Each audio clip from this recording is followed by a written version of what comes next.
Let's be real, is there anything more frustrating than going to the gym, putting in the effort going to the gym, putting the effort when you're in the gym, even the effort outside of the gym, making sure you're getting good sleep, making sure you're eating the right food? Is there anything more frustrating than not seeing progress as quick as you want, seeing slow progress over 3, 6, a year, not seeing the progress for the effort you're putting in? Well, that is why I'm here to fix that for you. We're going to fix that for you. This is exactly how to progress or 10x your progression in the next 60 to 90 days. Guaranteed, bulletproof. So, the first thing, and in my opinion, the most important one, is going to be diet. 90% of the time, you're looking for single whole foods. Splitting in between obviously your macros and your micros. So, your macros are going to be your proteins, fats, and carbs. Protein sources, I would go beef mince, steak, chicken, eggs, yogurt, salmon, and I'd aim for 1 gram per pound of body weight of protein. For fats, you're looking at your healthy fat sources, trying to limit the saturated fats, only getting your saturated fats for the likes of your eggs, for the likes of your meat as well. Going with the likes of your avocado, nuts, seeds, dark chocolate, aiming for 0.2 to zero point 0.4 grams per kilo of body weight, and then filling the rest with carbs. Limiting the likes of your refined sugars, the refined carbs, the processed kind of foods. Looking towards more of the fruit, veg is going to be the main important one. With the quick ones being like your banana, kiwi, berries, dates, raw honey, and then the slow digesting ones, the ones that aren't going to spike your blood sugar as much, not really affect too much of your actual blood sugar getting spiked, which is going to obviously affect your hunger hormones and affect your kind of cravings as well. With the sweet potato, sourdough, whole wheat kind of stuff, and fill up on all the green veg you want. Fill your boots, fill your boots with it. In terms of how to kind of structure each meal, this is how I kind of structure every single meal. So for breakfast, you are looking to kind of limit the amount of carbs you're having in the morning, focus more on proteins and fats. This will help you keep more full, more satiated, and limiting the carbs. The only carbs you're going to get from is fruit that are going to be higher in fiber, which then obviously slows down the digestion. And it also means it's going to limit the blood sugar spike and curb your cravings so you're not feeling hungry straight after you eat. Notice how you have like your cereal, like your oats in the morning. You do feel that maybe that doesn't keep you as full for as long. Focusing on fats and proteins is going to be absolutely massive. Eggs in the morning is a very, very good shout. Something quick you can do. Smoked salmon's a very good one to have in the morning as well. And maybe a little bit of fruit. Yogurt fruit is decent to have as well. Pre-workout meal, you're looking for slow digesting carbs and some quick digesting carbs. So some sweet potato, maybe have a kiwi with it as well. And then having some protein, whether that's some chicken, whether that's some beef, whatever kind of protein source you want to use with that. And then post-workout, you're looking for quick and slow digesting carbs with 40 to 50 grams of protein around 1 to 3 hours post-workout. And when it comes to training, you're looking to train 2 to 4 times per week with a big focus on getting stronger on the compound lifts, lifting more weights, doing more sets, doing more reps week on week. And I would pick a split and stick to it for at least 4 to 5 months before changing anything. Rinse and repeat it, and then you can swap out exercises that you are plateauing on.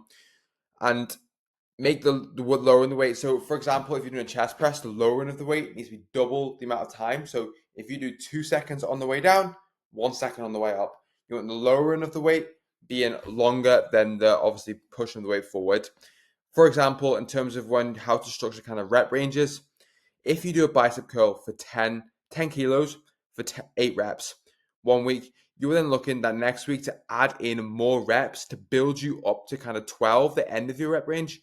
And then you then up the weight after you get 12.5 to aim to hit kind of 8 reps. But the most important thing with the training is hitting failure. How close you are to failure. Them last 5 reps are the most important reps when it comes to building muscle. The closer you get to failure, the better.